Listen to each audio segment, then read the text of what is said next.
Jeff Martin with Magic City Books, and we're so thrilled to have you here with us for a really, really special opportunity, a special night for us all. This has been such a strange season, this COVID-19 season. We've been doing these virtual events for the past 6 months or so, a couple, sometimes 3 a week. And we've had an opportunity to talk to some amazing people, everybody from, Colson Whitehead to John Grisham. And of course, we'll be getting to our really special moment this evening. But I want to just encourage you to keep joining us for these. Most of them are free and open to the public. We're going to be probably doing them, I would imagine, through the end of the year. I don't see us doing any in-person events until 2021, just to be candid and honest about that. But we're going to really keep offering a really nice, diverse range of things, serious talks to hopefully some really light, fun things to take your mind off of that. And we keep them mostly on Mondays and Thursday evenings to give you something to look forward to put something on your schedule. We need those dates to kind of keep us sane and give us something to be happy about. So we're happy to be here with you tonight. We have some fun things coming up. I will mention we put a fun event today. You talk about fun. We put tickets on sale today for an event we're going to be doing on October 26th with none other than Matthew McConaughey, so that should be pretty interesting. And then also in October, we have a great event coming up with the wonderful novelist Layla Lalami, who's going to be in conversation with Roxane Gay. That's going to be on October 12th. And we have a lot of stuff in between there, so I won't go through the whole list, but I would encourage you to go to our website and check that out. Tonight, this is a special event. Today is the paperback launch day for the Testaments. I know that many of you, all of you who are watching, have probably read, if not Handmaid's Tale and the Testaments, probably most of Margaret Atwood's backlist. And she has been such an important person in literary life these past several decades. It's hard to imagine someone to really even compare her to. She has such a unique space in our world and crosses so many different lines in terms of genre and how she speaks to us through the work that she does. And I never really thought I would have the opportunity to speak with her, so it's a huge, huge honor. So tonight we're gonna be talking about Testaments and much more. I know all of you have a signed copy of the book coming your way, but we've also set up a little Margaret Atwood online virtual store with all different backlist titles here. So we'll be posting that in our chat as we go throughout the evening a few times, just to keep that in your mind. And also, if you have questions, we'll try to incorporate as many as we can, put those into the Q&A and join us in this conversation. So without any further ado, I would just love to welcome, amazingly, here with us tonight, two-time Booker winner, Margaret Atwood. Thank you, Margaret, for joining us. It's a really, really huge honor to have you here. My pleasure. Lovely to see you. Yeah. So let's just dive right in and kind of get talking about what's happening. I'm just curious, when getting prepared for an interview with you, I think the one thing I've just been thinking is like, she's been asked the same thing a million times, and how do we not cover the same ground that everyone always asks? And I think some of those things are about the parallels between real life and what's happening in the world and some of the things you've written about. I guess as a kind of an aside on that question, I would say the fact that some of the things you've written over the last 35, 40 years have come to pass in some ways and seem to reflect the world we live in. I wonder how that makes you feel, because when it's speculative, that's one thing. When it starts to become more real, what does that do to your psyche? How does it make you feel? And does it change the work in terms of what the intention was? Well, that's a big question. So it was always true somewhere already, because as I've said, I don't put anything into spec fic books that doesn't have a precedent in real life. So in the past, elsewhere in the world, but I set the original Handmaid's Tale in a place where you would not have expected it then in 1985. In Cambridge, Massachusetts, home of Harvard University, usually considered a pretty liberal institution and place. But go back a couple of hundred years, and it was the theological seminary. And New England was basically a theocracy. So that is there as the foundational building block of the United States, and that tendency has not entirely gone away, as you may have noticed. So when I first published that book, there were various reactions in different countries. So the English said jolly good yarn. So they didn't believe it had any relation to reality. They'd already had their religious civil war in the 17th century. They weren't going to have that again.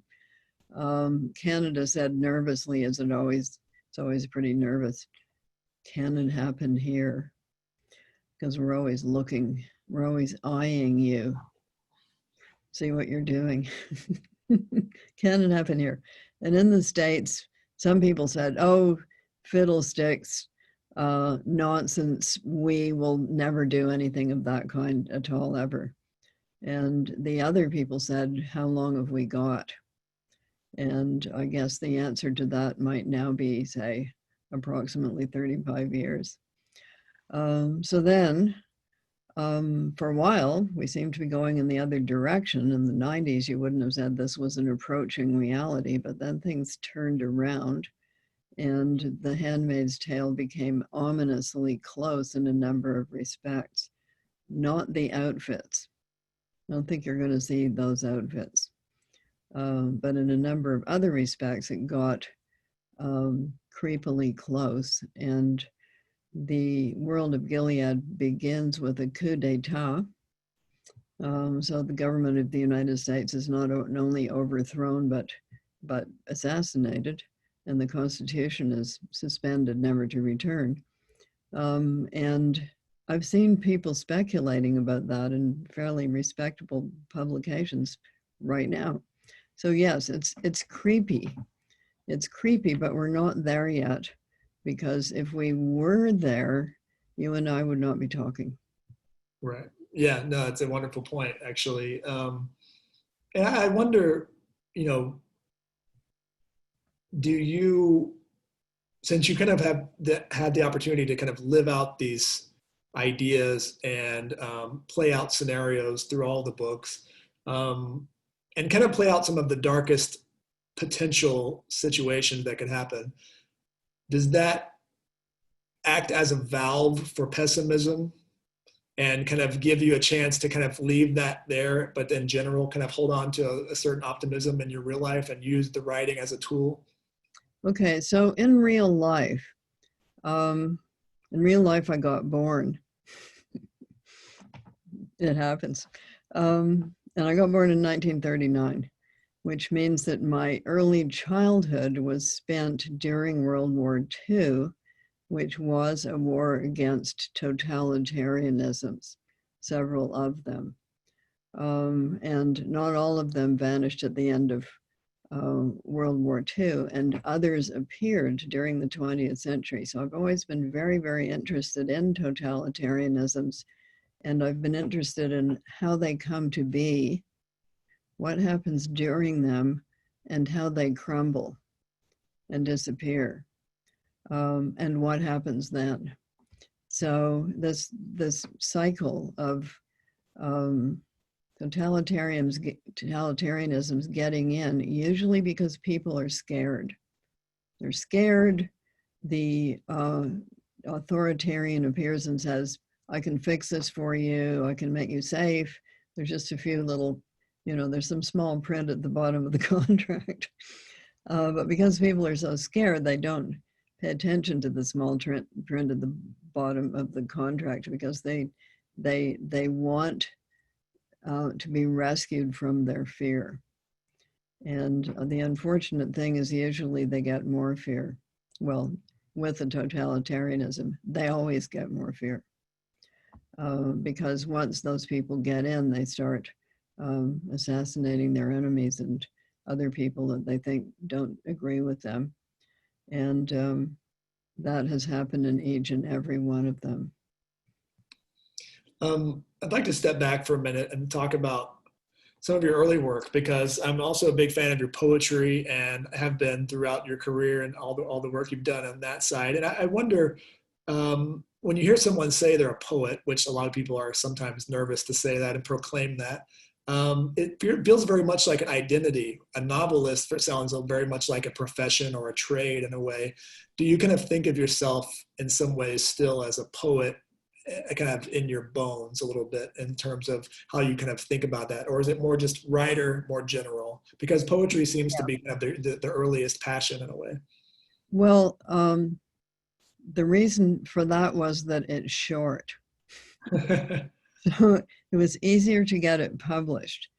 And remember that I was doing this. So for my characters in novels, I write the months of the year down the side of the page, and then I write the years across the top, so I can tell what's happening at any given moment in their life.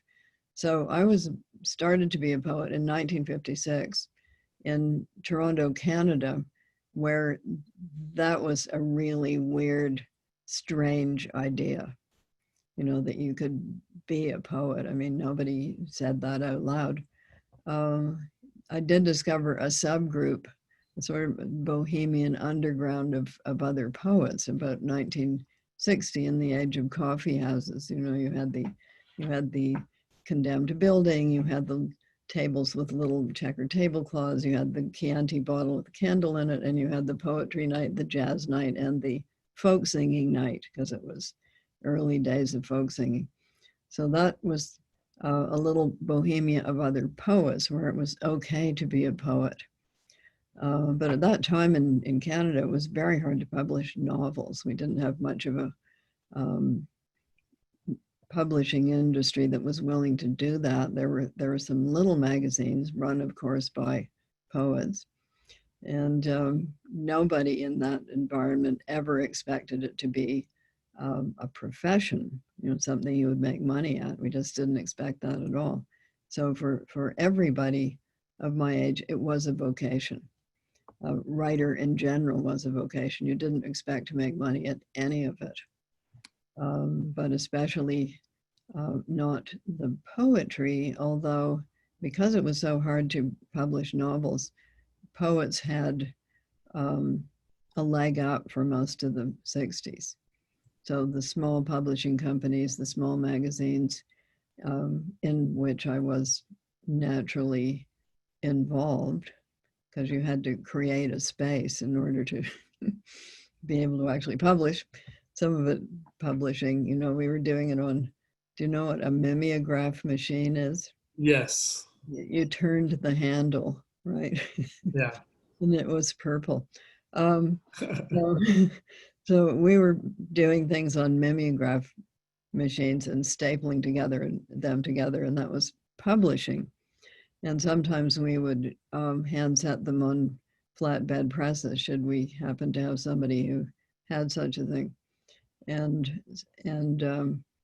well, we had other ways of publishing things, but none of it would probably now be considered publishing as such. It was very underground. Yeah, I mean, the term self-publishing didn't really exist at that time, but that's really what it was. I mean, and almost like zines, you were kind of making zines It was before. it was like the closest thing would be zines. Yeah. And the methods of distribution were equally informal, although I did go around to bookstores at the time, got them to carry this little thing with 7 poems in it. They on the magazine rack. It was very nice of them. And that probably felt like an amazing feat at the time, seeing. Yeah. You know how much that sold for? 50 cents. I wish I'd kept more of them. Yeah, I would imagine those would be fairly valuable at this moment. If anybody has any, let us know. Yeah, we didn't make very many of them, but that's what we were doing in those days. So novels, although I did write my first novel in 1963, it never got published. That's a good thing. Yeah, your first novel didn't come out till I believe 1969 or so, maybe around then. Published novel. It was actually the second one I'd written. So the one that actually got published was the next one. And why did it take so long? Because the publisher had put it on his floor in his office and put other things on top of it and had forgotten about it. Although they had sent me a letter of acceptance, but I knew so little about publishing, and I didn't have an agent or anything like that because nobody did. in Canada at that time that I just thought it normally took that long. In fact, he lost it. And when it resurfaced after I'd won not only a prize for poetry, but the prize, there only was one then, they wrote me a letter and said, we saw in the write-up in the paper that you have an unpublished novel. Could we see it? And I thought, hey, wait a minute. You've been seeing it for 2 years. So he said, let's have a drink. So he had about 5 drinks and I had 1 drink. And he said, we'll publish your book. And I said, have you read it yet? He said, no, but I will. I've always thought, okay, it got published out of guilt because he was guilty that he lost it. And he also told me a huge whopping lie at the time, an inventive lie, but it was a lie. He said the reason they'd lost it was that the person handling it had gotten pregnant. And you know what that does to their brains. Yikes. And he had left it in a drawer without telling anybody that it was there.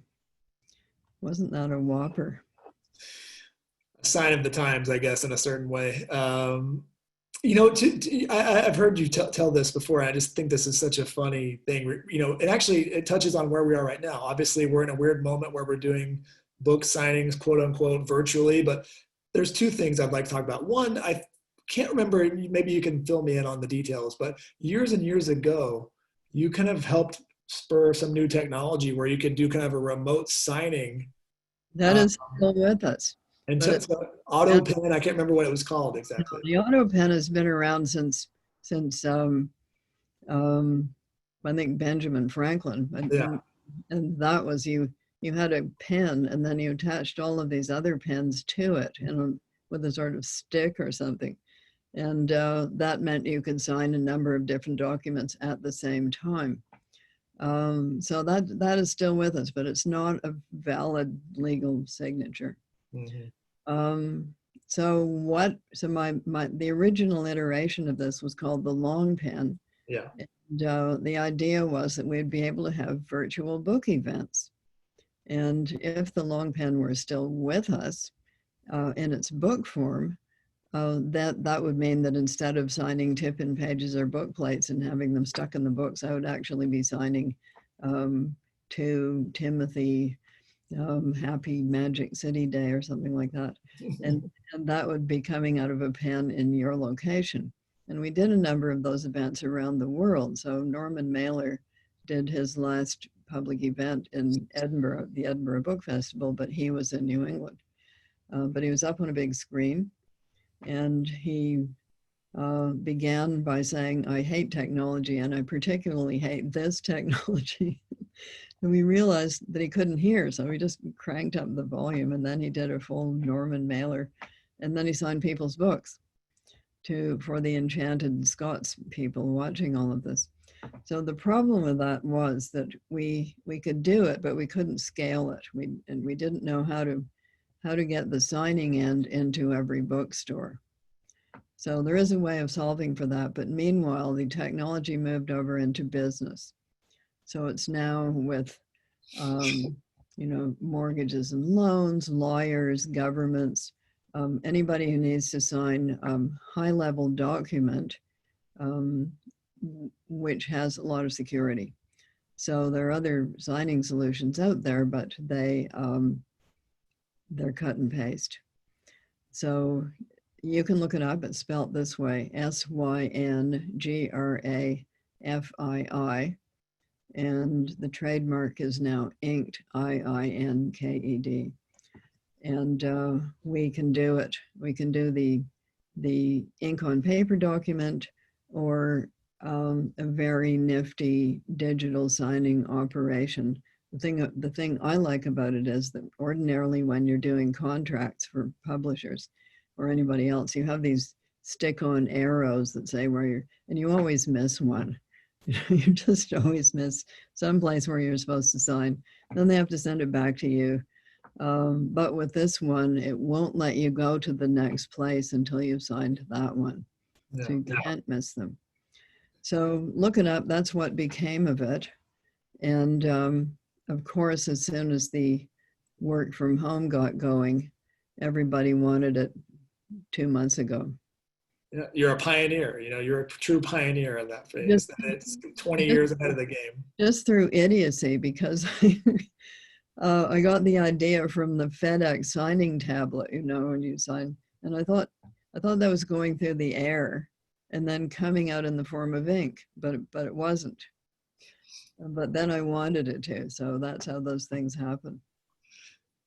The other thing, kind of signing related, that I just want to touch on was, you were talking about that first published novel. If I remember correctly, your first book signing was in a clothing store of some kind. Is that correct? Much worse than that. It was in the men's sock and underwear department of the Hudson's Bay store, which is a department store in Edmonton, Alberta. And why it was there, I do not know, but it was near an escalator. So I think the person arranging it was her first week on the job, and it was my first signing, so neither of us knew what we were doing. I think her idea was that people would be going up and down on the escalator, and they would see me sitting there with my little table with books on it that said The Edible Woman. But what really happened was that men coming in to buy their jockey shorts took one look at this and fled in the opposite direction. So how many did I sell? 0, maybe. How many? 2. There have been occasions when I've sold 0, but that's because there was nobody in the store at all. So I think my 0 operation was, I think it was a suburban mall in Winnipeg on a Tuesday afternoon. And there was just nobody in the mall, and there was nobody in the store. But finally, somebody approached the door. Walk, walk, walk, walk, walk. And they walked up to the door and they walked through the door. And I thought, my customer, my fan, my reader. And he went walk, walk, walk, walk, walk up to the table. And he said, because it was the kind of a store that also sold stationery supplies, he said, "Where's the Scotch tape?" And I said, "I think it's at the back." And he said, "Thanks." That was it. I would imagine that was a long time ago, but it does make me think about the fact that it does seem like, you've had such a long career. There was a moment, and I don't know when, if you can pinpoint it, when, it was well before the TV show, I think but I don't know if it was maybe around Blind Assassin time period, which is celebrating its 20th anniversary, I believe, this year. Winning that first Booker Prize, but it does seem like there was a moment where the kind of general profile of your work took a step into a different space. Do you feel like was it more of a step thing over time, or were there a couple of moments where you kind of made some larger leaps? I think it's been up and down and up and down and up and down. But then, of course, somewhat up. I would say with the first Handmaid's Tale movie to a certain extent. I don't know. I mean, you know news cycles and what's hot, what's not. Those go up and down all the time. And that's me on my end. Sorry. What did you do? You set fire to yourself. We're good. I dropped them. What did you drop? Oh, just a glass. I'm good. Oh, did it break? We're live here, everybody. Wake up. What was in it? Oh, nothing. Empty. We're good. Red wine everywhere. No, just kidding. Reminds me of early television. I know, it's like this show of shows with Sid Caesar. Yeah, well, of course, the early Zoom calls were quite a lot like that, with people running behind the speaker in their underwear. Yes. But unfortunately, we've become more aware of the possibilities of that happening. I'll look behind. Yes. Have you ever got photobombed when you were doing one of these? Not yet, but tonight could be the night. I feel like if it's going to happen, it should happen like on one of our bigger profile ones. That would be a nice timing for that. To kind of keep going on our discussion, though, I'm just curious, you had that moment, like I said, where, you won your first Booker Prize in 2000, I guess 2001, maybe, after The Blind Assassin came out. But The Handmaid's Tale was, I believe, the first nomination for the Booker Prize in around 85, I guess. And then Well, the Testaments, just won one, but it was a tied vote. It was kind of an interesting moment. You split the Booker Prize, which I don't know, has that happened before? Was this a first? not with the Booker, but it's happened with, for instance, the Giller. So it was Bernardine Evaristo, who was lovely. And I think you would probably have to talk to the judges as to what their thinking was. But one of the backstories to the lead up of the publication of that book was that people were trying to steal it. They were trying to steal the PDF of it, and they were trying absolutely everything. They were sending fake emails to people, pretending to be somebody else, pretending to be a critic, pretending to be, various other people. And they almost succeeded with one of the Booker judges because they impersonated my agent. They wanted, the first 5 pages, I think there's been some corrections. Could you just resend those? And he thought, this doesn't sound like her. So he phoned her up and said, did you just send me an email? And she said, no, it's these people who've been trying everything. What were they going to do with it if they got it? They were going to say they had it and that you should give them $25 and they would send it to you. But really, that would be a way of getting hold of your credit card information. Have you ever heard of such a thing? Apparently they did it with a couple of earlier books, which was why people were aware of the fact that such a scam could be going on. But it was just like, we had to put it in drop boxes within drop boxes. We couldn't send any emails. We couldn't send it in an email. It was cloak and dagger. Yeah, who knew that this underbelly of the literary world had so much intrigue, going on. Nothing to do with me or the book or anything. It was just something that people wanted, and it could have been anything. It could have been a new shampoo if it had been pretty. I think I'd like to dive into the Testaments a bit, and we have a few questions about that. But and one of the questions, of course, revolves around, and we won't give any spoilers. I know a lot of people have probably read the book, but we won't give too much away. But one of the characters that is here that has become such an important character from the show, and of course from the original book, is Aunt Lydia. And so we have a question from one of our viewers, Pat, who says, Did you already have the elements of Aunt Lydia's character that are revealed in the Testaments, no spoilers here, in mind when you were writing The Handmaid's Tale, or did her character evolve over time? Meaning, is there backstory? Did you have stuff already in your mind about who this character was beyond the page?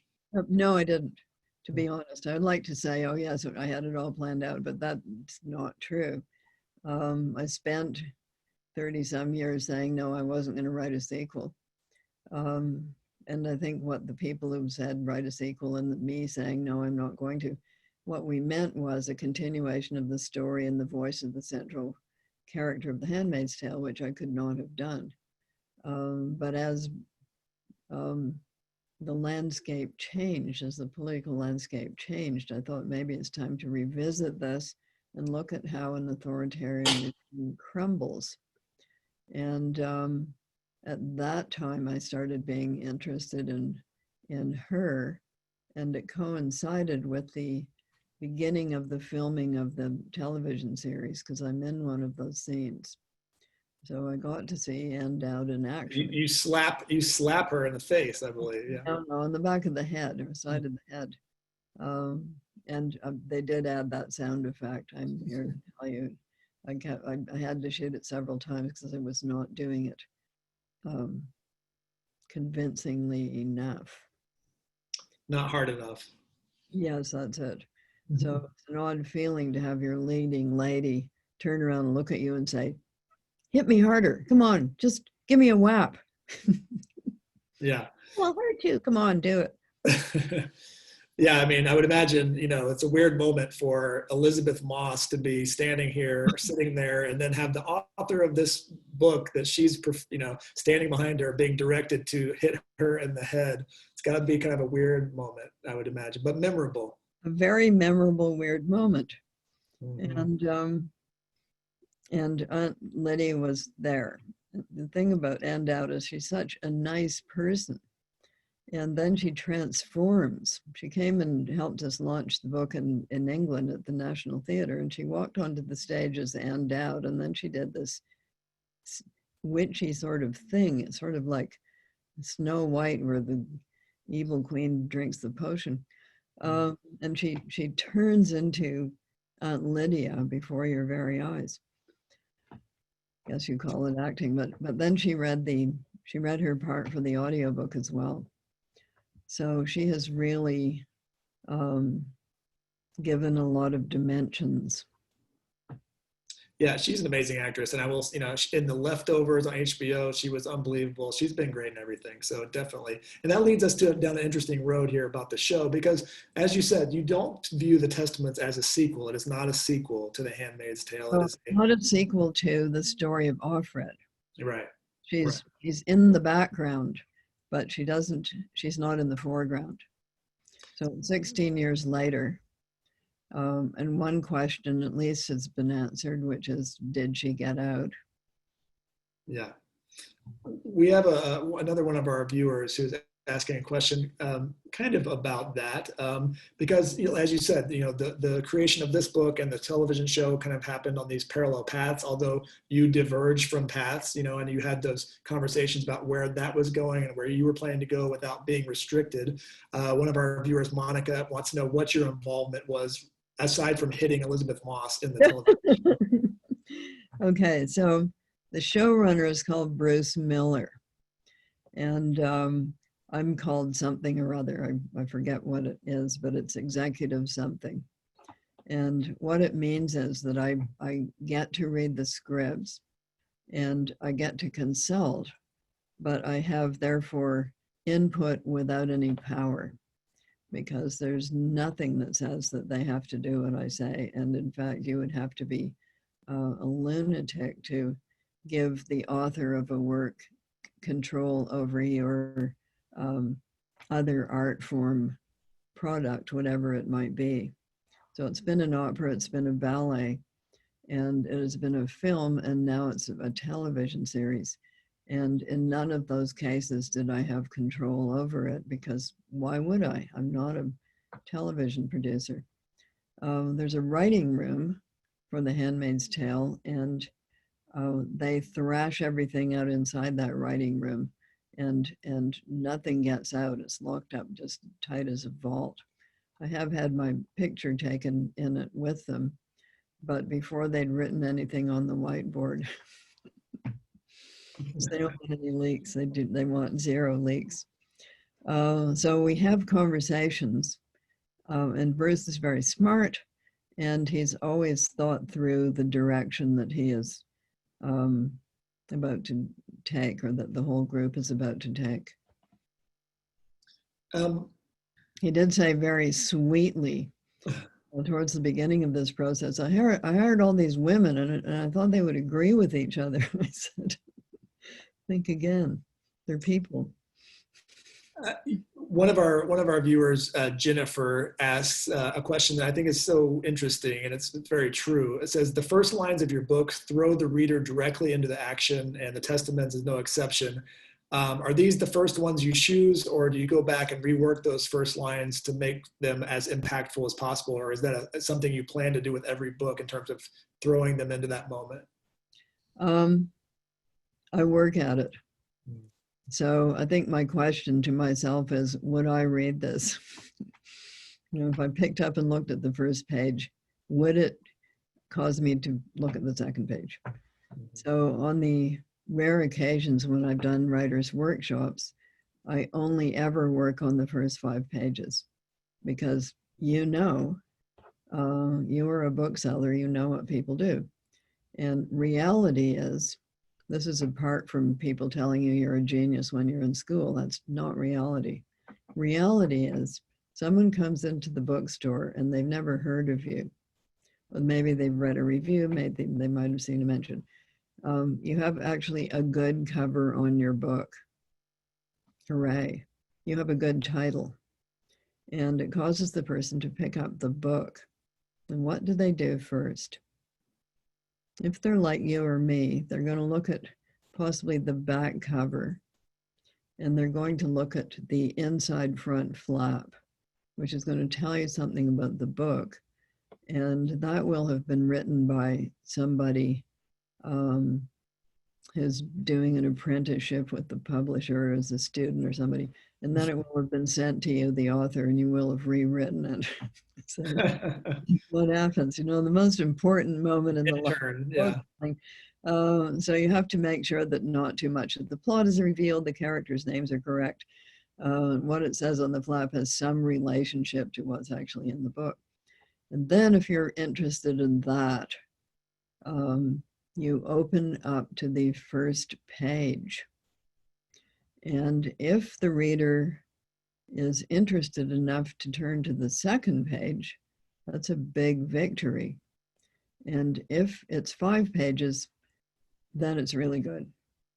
So, and it's the same with agents and publishers. If you can get them past the first 5 pages, they might read to page 20. If you can get them past page 20, they might read to page 50. If you've got them to page 50, you're a contender. That is what I tell the students, because that is the truth. To kind of keep following down that path for a moment, we have so many people asking to ask you what your favorite book is that you've written. And I don't think that's a fair question, because you've written so many, it's probably impossible to be that objective about your work. But because the rest of the others would just be so annoyed with me. They would say, I spent all this time with you and I'm not your favorite. But I do wonder if there's a first line of one of your books that you think is the most successful of your books, that you think just, if you kind of nailed it in the best possible way, the distillation of the idea is just so perfect. Well, I'm Canadian. We're not allowed to say that we've actually done well at anything. It's immodest, but the best, shortest first line of a book is the first sentence of Moby Dick.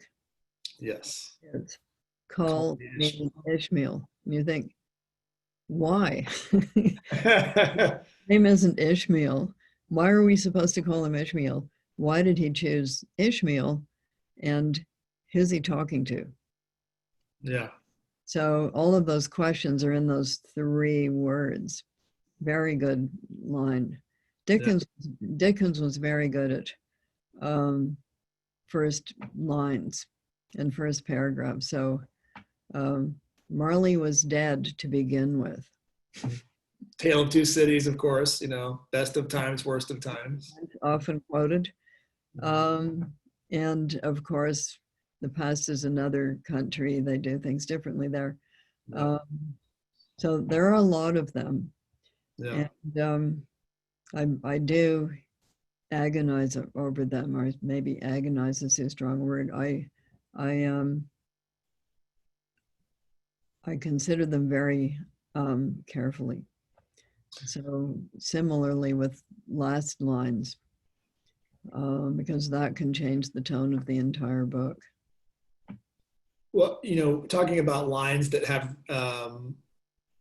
gravity and that have legs beyond that, we have one of our viewers, Amy, who asks about something about the "don't let the bastards grind you down" line from the book. And obviously that has been around for 35 years, but it's taken on a new thing. This memification, this internet era that we're living in, kind of, it seemed to create this intersection with this work that was the perfect time and created a momentum for some of these things that probably you never would have dreamed. Not at all. No, absolutely not. Of course, nobody, so taking us back to 1985, there wasn't any internet at that time. People wrote letters. They put stamps on them, put them in the mail.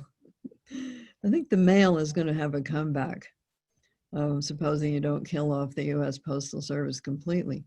Yes.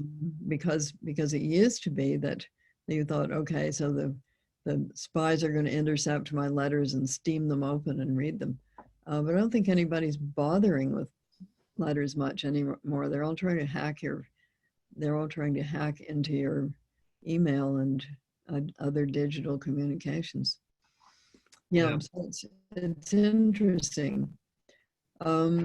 Yeah, so nobody could have anticipated that kind of thing. You did get fan mail then, but it was letters. And sometimes there were desperate letters from high school students who would say, please, please, please, please, please write my paper. It's due like tomorrow. And there wasn't any hope of that, but you can sometimes give them little instant tips and on other social media platforms. I wonder during this era of quarantine and obviously not being able to be around as many people as obvious through this way we're communicating tonight.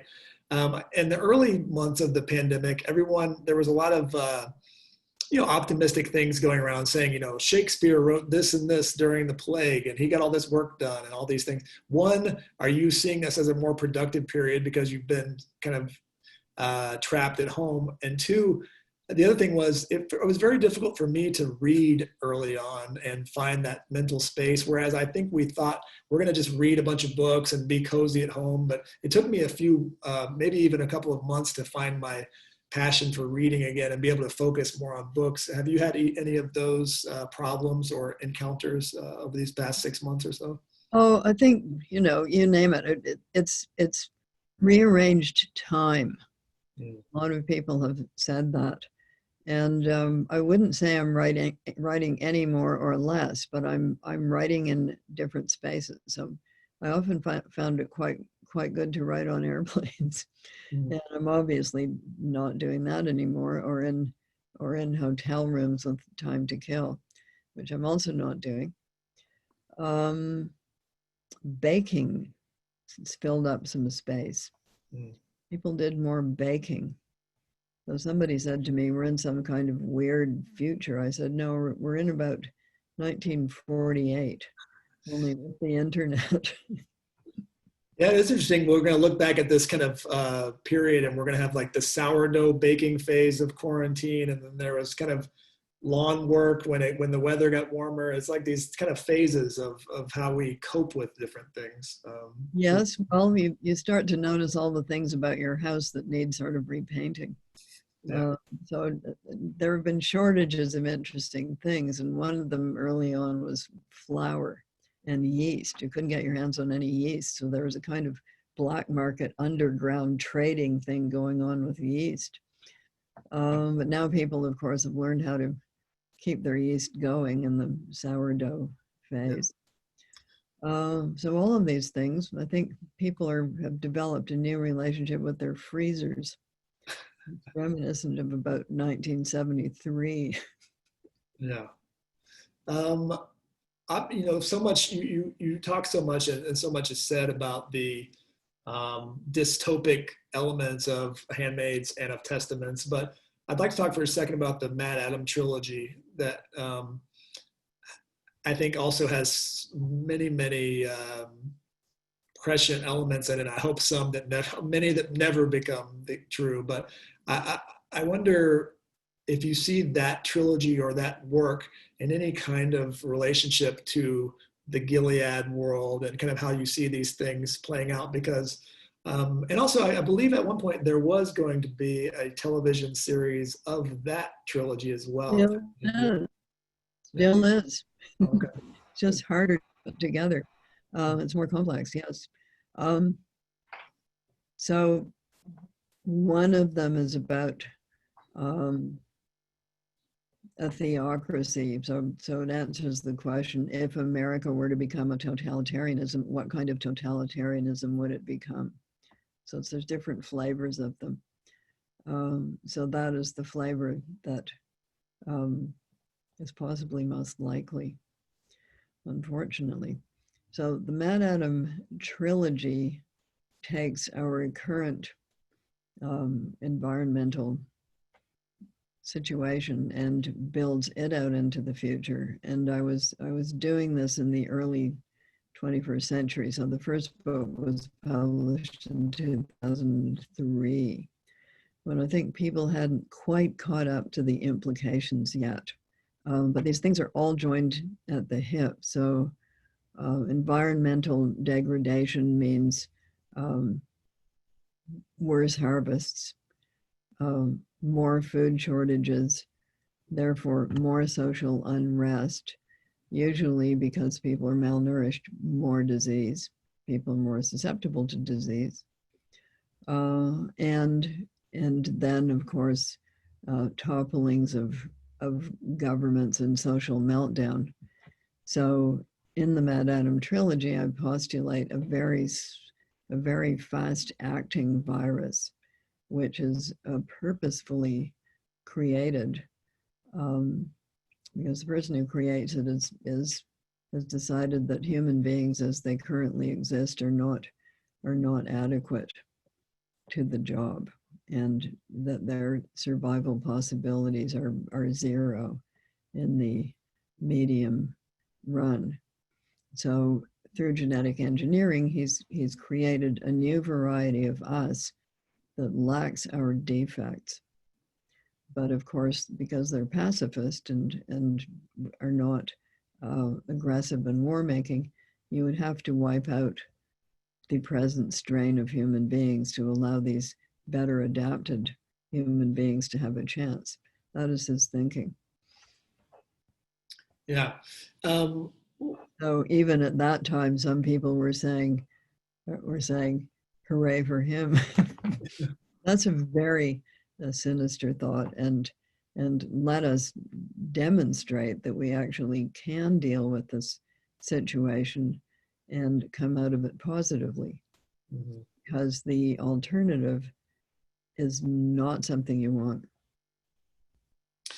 And the environment has been such a through line and kind of ecological elements throughout your work, and obviously your childhood, and your father and all these things played a huge part in your worldview in that space. Do you consider in some way, and this is probably larger even to questions of feminist politics and this, I know I'm sure you've been asked this before, do you view yourself that way, or do you prefer to have most of what you've done and said through your writing? Although I know you've been very active in PEN and many other groups as well, out there actually on the front lines of doing activist work. But how do you kind of see yourself in that space? Well, I'm not, quotes, a real activist, because real activists do nothing but their particular activist thing. But writers without jobs are in a position in which they can do these things without being fired. So that's how I see it. So I do them because I can do them without terminal harm to myself, whereas other people cannot. So they can't do those things easily without repercussions. So what you feel is that you're helping the real activists, whose job it is, but you're also speaking because you can, and other people can't, like that. But I think with the group movements that you're now seeing, so Extinction Rebellion and Black Lives Matter, that is people figuring out something that they were also figuring out in the 30s, which is that an individual might not be able to accomplish these things, but a motivated group can. They can at least get the political needle to move a little. So I think Extinction Rebellion has had some impact, and certainly it has raised people's awareness. But this is it's not a joke anymore. Actually, it wasn't a joke in 1972 when the Club of Rome came out with its report saying, if we continue on the way we're going, here's where we're going to be in 50 years. And we did continue on the way we were going. So if we continue on the way we are going now, it's not going to look good for us in another 50 years as a species. Plant life will probably be okay, and so will jellyfish. Maybe, depending on how acid and hot the ocean gets. But we will not be breathing anymore because we will have killed the source of the largest part of our oxygen, which is the oceans. So sorry to be so dour, but that's just true. What was your question? Are you frozen in time? You're not moving. Jeff, come in.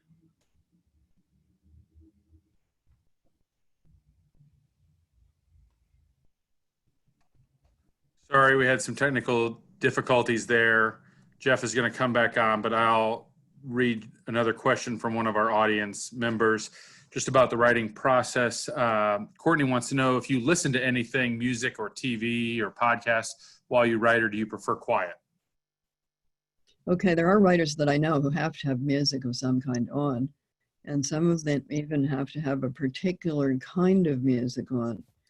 But probably because I grew up without those sorts of things constantly playing in the background. In the woods, no electricity, no TV, no radio. I prefer quiet, because if something is on, I kind of have to listen to it. I feel compelled to pay attention to the music or whatever it is. I can't just have a background accompaniment. Yeah. Sorry, I lost you there for just 1 second. I'm back here. Heck, I thought I had shocked you into immobility. I just couldn't take it anymore. My last question is, and first, thank you so much for doing this. It's been really a huge honor to chat a little bit. And thank you all for watching tonight. I want to do something here. I think Pat from our team is listening. Pat, are you here? Can you hear me? Yes, I can. What I would like to do, because we don't have you here in person, Margaret, and I just want to do something kind of special, is I want to turn on everybody's camera for a second, and I want to give Margaret a standing ovation from home for all of us. So everybody, if we're going to turn your cameras on for a second, I want you guys all to stand up and applaud. We'll do like a 3, 2, 1, and I just want to kind of give her what we would give her if she was here. So I want to say a huge thank you. And we're going to unmute you all too, I think, in just a second, so we can hear everybody. And I think we should be able to go in just a minute. I'm allowing everybody to talk. I'm having a hard time with the video, but I'm doing the best I can. All right, so let's just applaud. Thank you so much, Margaret. We're just going to give Thank you. Margaret. Thank you. We're all doing this from home. It's been such a weird moment. Yes. Thank you. Thank you. Thank you so much. Thank you. It's been wonderful. Thank you so much. Yes. Thank you. All right. Thank you. Yes. But thank you guys all for watching. Thank you, Margaret, for this really special opportunity. And we hope to do this again in person sometime. I hope you guys all will enjoy your copy of the Testaments, read it, and stay safe. We see you soon, and take care of yourselves. Thank you, everybody, so much for making this happen. Thank you. Thank you. Thank you. Thank you. Bye. Thank you. Thank you, everybody. Thank you. Thank you. Bye. Thank you. Thank you. Yay, thank you. Thank you. Thanks, everybody.